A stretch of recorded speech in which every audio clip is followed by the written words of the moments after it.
Rheumatoid arthritis చాలా వరకు చెప్పాలంటే ఇట్స్ క్లినికల్ డయాగ్నోసిస్. అంటే పేషెంట్ చెప్పే సిమ్టమ్స్ బట్టి, మేము చేసే ఎగ్జామినేషన్ బట్టే వాళ్ళకి ఆర్థరైటిస్ ఉందా లేదా అనేది నిర్ధారిస్తాం.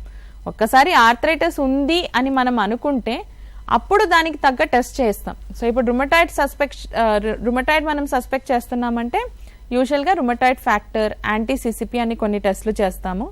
అవి పాజిటివ్ ఉంటే ఎస్ ఇది రుమటాయిడ్ ఆర్థరైటిస్ అని చెప్పడానికి ఛాన్సెస్ ఎక్కువ ఉంటాయి. కానీ అలా నెగటివ్ ఉంటే రుమటాయిడ్ కాదు అని కాదు.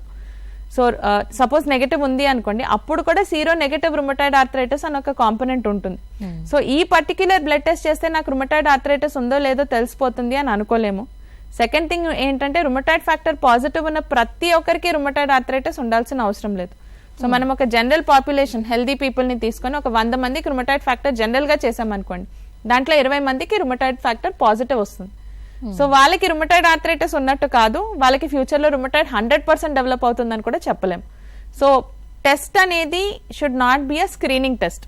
అంటే ఇప్పుడు ఎలాగ బ్రెస్ట్ క్యాన్సర్ డెవలప్ అవుతుందా అని మ్యామోగ్రామ్ చేసుకుంటూ ఉంటారు కదా, అలా రుమటాయిడ్ ఆర్థరైటిస్ డెవలప్ అవుతుందా అనేది రుమటాయిడ్ ఫ్యాక్టర్ చేసుకొని స్క్రీన్ చేసుకోకూడదు. బికాస్ రుమటాయిడ్ ఓన్లీ సిమ్టమ్స్ వచ్చినప్పుడే మనం రుమటాయిడ్ ఆర్థరైటిస్ కి సంబంధించిన టెస్ట్లు చేస్తాం తప్ప నార్మల్ పీపుల్లో కూడా కొన్నిసార్లు రుమటాయిడ్ ఫ్యాక్టర్ ఉండదు.